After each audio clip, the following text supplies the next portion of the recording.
कहाँ गिर गई हो तुम आरोही?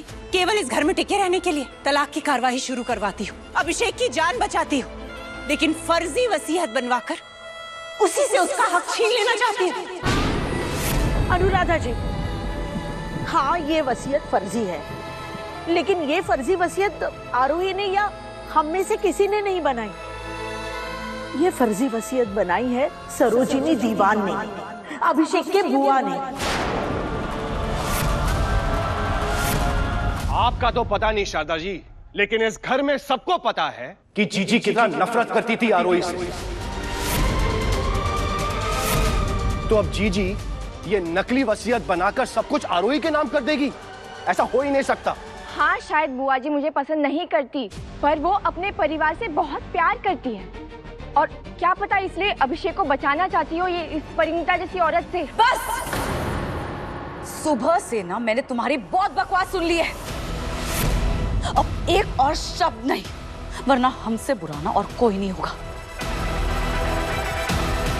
कोशिश करके देख लो। बस करो तुम दोनों।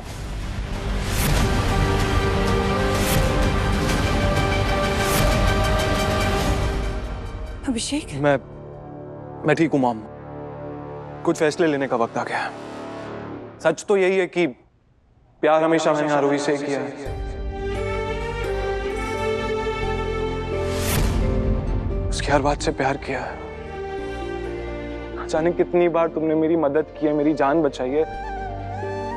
मेरे दिल में तुम्हारी जगह और कोई नहीं ले सकता आरोही।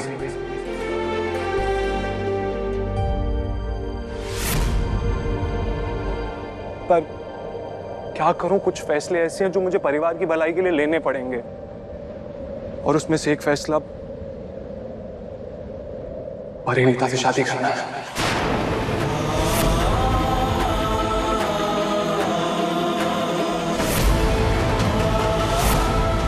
शादी करने के अलावा मेरे पास कोई चारा नहीं आ रही। मैं नहीं चाहता मेरे इस फैसले से तुम्हें तकलीफ हो, इसलिए मैं चाहता हूं कि तुम खुद इस घर से चली जाओ, अपनी लाइफ में आगे बढ़ जाओ। मैं हाथ छोड़ के बोल रहा हूं, प्लीज यहां से चली जाओ आरोही।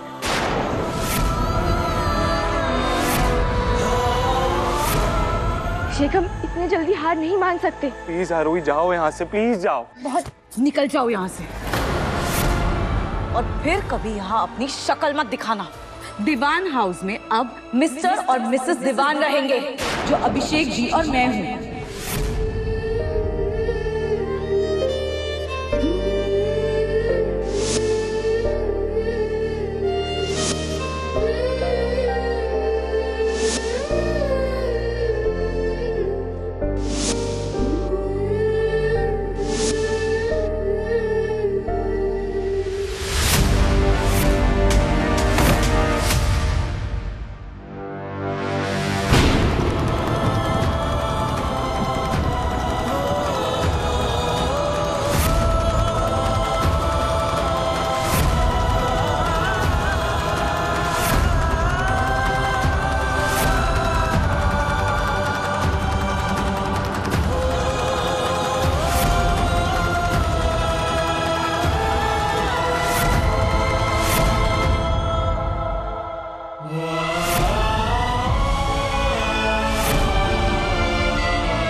पापा,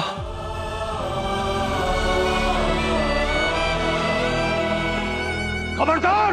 अगर किसी ने हमारी बहू आरोही को घर से बाहर निकालने के बारे में सोचा भी तो।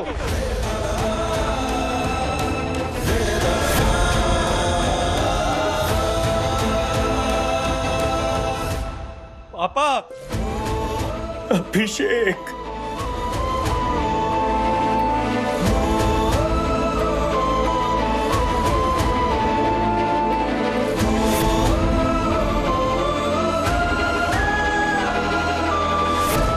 अभिषेक,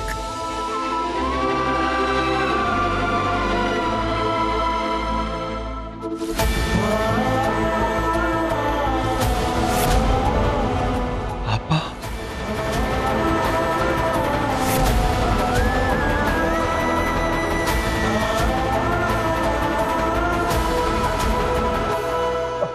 अभिषेक, मुझे पता था आप आएंगे। आप कहीं नहीं जा सकते थे, मेरा दिल ही मानने को रेडी नहीं था। तुम लोगों के बिना मैंने अपने दिन कैसे काटे हैं मुझे ही पता है बेटा। मिस्ड यू पापा।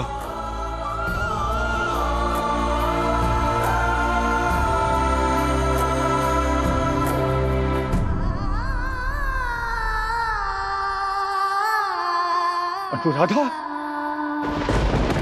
मॉम। अच्छा मॉम,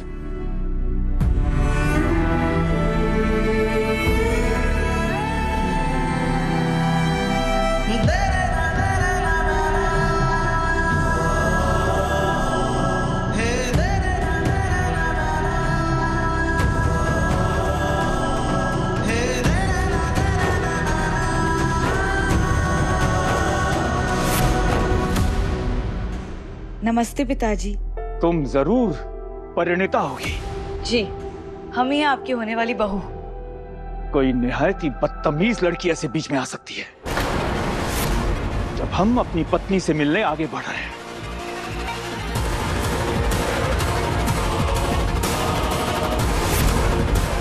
तुम्हारी तमीज और तुम्हारा संस्कार कितने हैं तुम में साफ साफ दिख रहा है।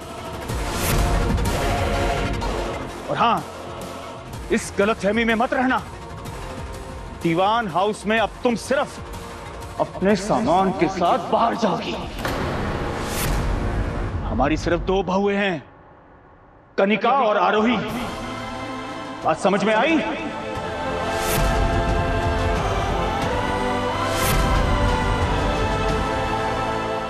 और तुम खुद सामने से हटोगी या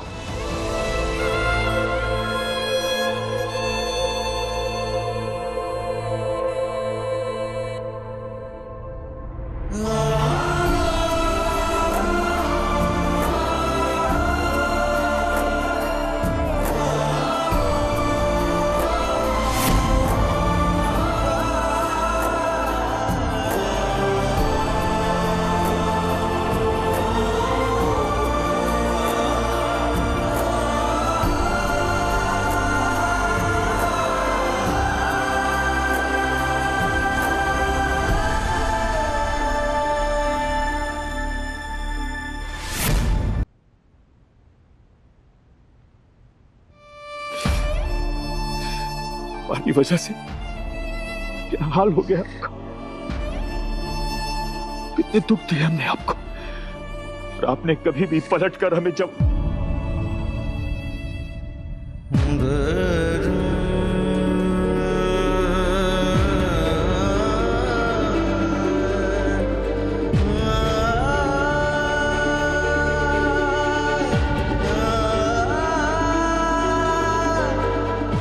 पापा जी,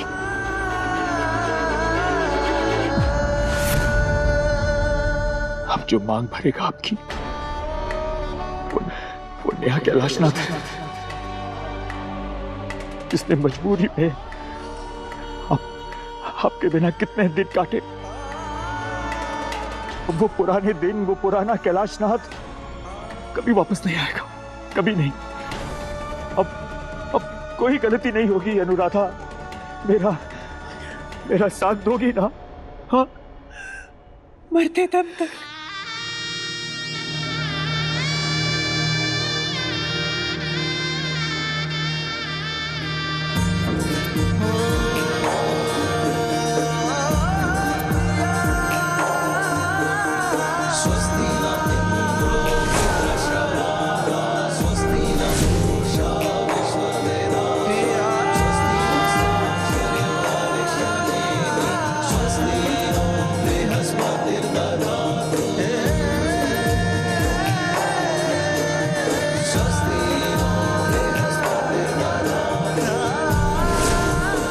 आपको पता भी है आपके बिना क्या हाल हो गया था हम सबका। इतना भी क्या गुस्सा अपने घर वालों से कि बिना हम में से किसी को बता आप इतना दूर चले गए। जब से ब्याह करके इस घर में आई हूं, हर कदम आपके पीछे चली हूं मैं। क्या हाल बना लिया आपने अपना, कितने कमजोर हो गए। कि आपने एक बार भी नहीं सोचा मेरे और अभिषेक के बारे में? नहीं अनुराधा, नहीं, ऐसा नहीं। आपके बिना, अभिषेक के बिना, अपनी इतनी प्यारी बहू के बिना।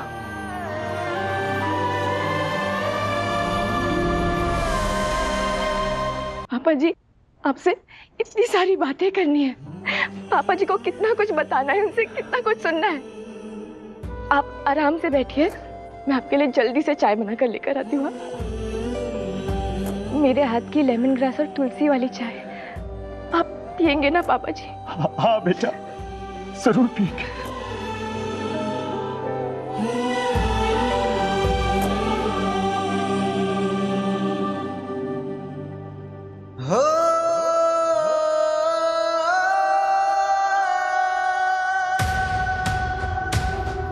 इन्हें देख रहे हैं आप अनुराधा?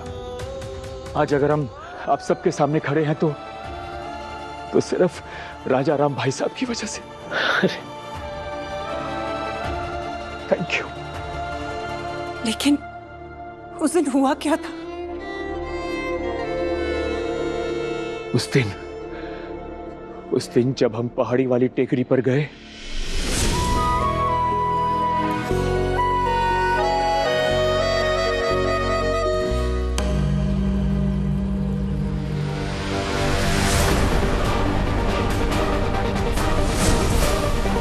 ये नींबू गार्डन में क्यों फेंका हुआ है, और वो भी काला धागा बांध के?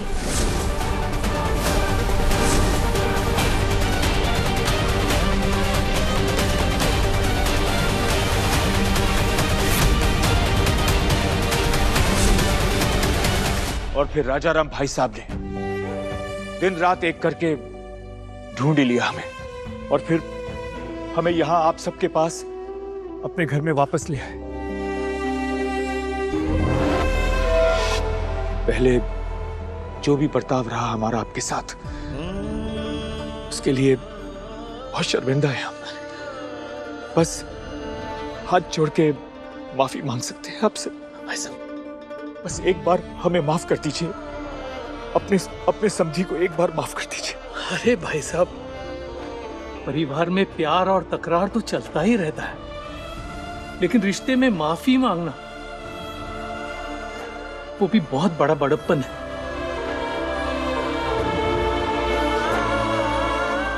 और हमारे मन में आपके लिए, अपने परिवार के लिए कोई कड़वाहट नहीं है। बड़प्पन तो आपका है राजा राम जी, जो इतना सब कुछ होने के बाद भी माफ कर दिया आपने हमें। राजा राम जी, हम आपको यकीन दिलाते हैं, भरोसा दिलाते हैं कि अब तक जो कुछ भी हुआ, जो भी गलतियां हुई हमसे, वो अब दोबारा कभी नहीं होगी। आप वापस आ गए हमारे पास, हमारे परिवार के पास, इससे हमें बहुत खुशी है। बाकी कुछ मायने नहीं रखता है, खास तौर पर पुरानी कड़वाहट। अब समय है नई यादें बनाने का। सही कह रहे हैं आप, बहुत आभारी हैं आपके। आरोही को पूरा विश्वास था कि आप एक न एक दिन लौट आएंगे। वो हमें उम्मीद रखने को कहती रही, पर हम बहुत बुरा बर्ताव किया हमने आरोही के साथ। बहुत सहना पड़ा उस बच्ची को। अभी तक गई नहीं तुम परिणीता?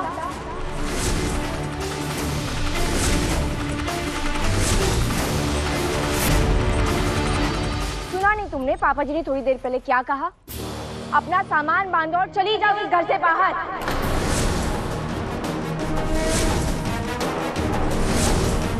या तुम इंतजार कर रही थी कि मैं आऊं और आके तुम्हारा सच सबके सामने दिखाऊं? अच्छा होता तुम चुपचाप चली गई होती। अब सबूत के साथ तुम्हारा सच सबके सामने लाऊं।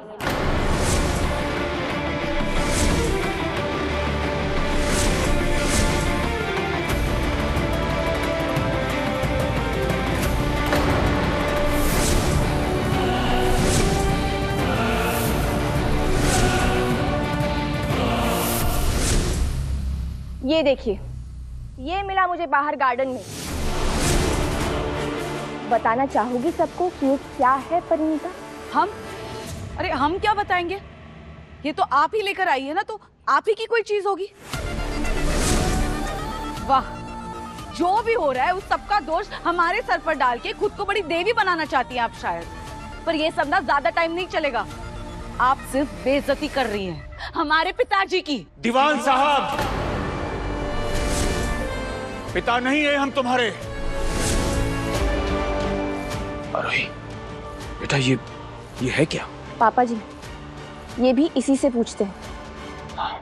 क्या होगा अगर इसे मैं खोल दूं? अगर ये धागा आरोही ने खोल दिया तो हमारा सारा भांडा फूट जाएगा। बहुत संभाल कर इसे तुम्हें गेट के बाहर गाड़ना है, और इसको गाड़ने के बाद निखिल के मुंह से तुम्हारे खिलाफ कोई भी बात निकल ही नहीं पाएगी।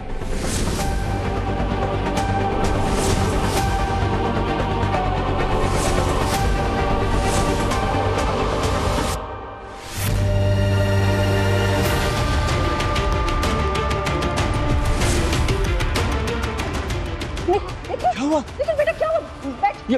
बैठ यहाँ, बैठ। क्या हो रहा है तुझे?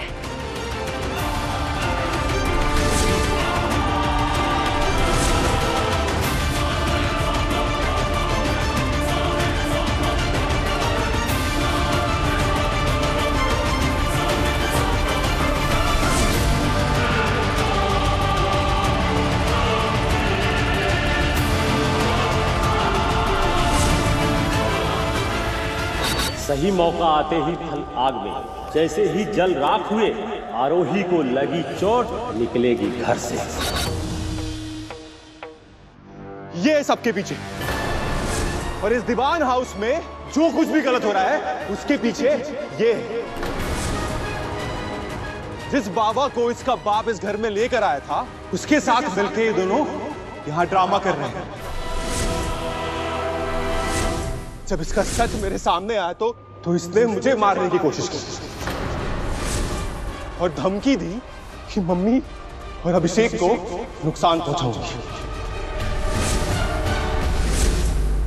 ये काला जादू, ये सब कुछ नहीं होता। ये सिर्फ तरीके होते दूसरों के दिमाग को कंट्रोल करने के, उनमें डर लाने के। निखिल भैया बिल्कुल ठीक थे। जो डॉक्टर ने कहा था ना ट्रॉमा है, वही था। इन्होंने ताईजी और अभिषेक का डर दिखाकर इन पर इतना असर कर दिया कि इनकी आवाज चली गई। सब झूठा इल्जाम लगाना बंद कर दीजिए हम पर। बहुत हो गया आपका।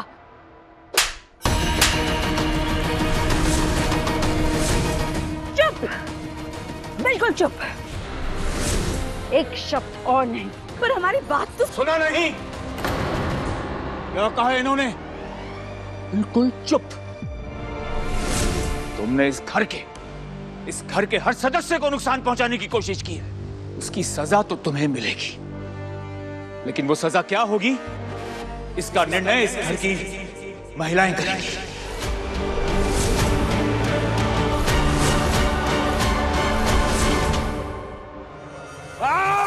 अरे क्या कर रहे? घनश्याम जी छोड़िए उसे। दूर रहे वरना कलर रेप दूंगा, बता दे रहा हूं।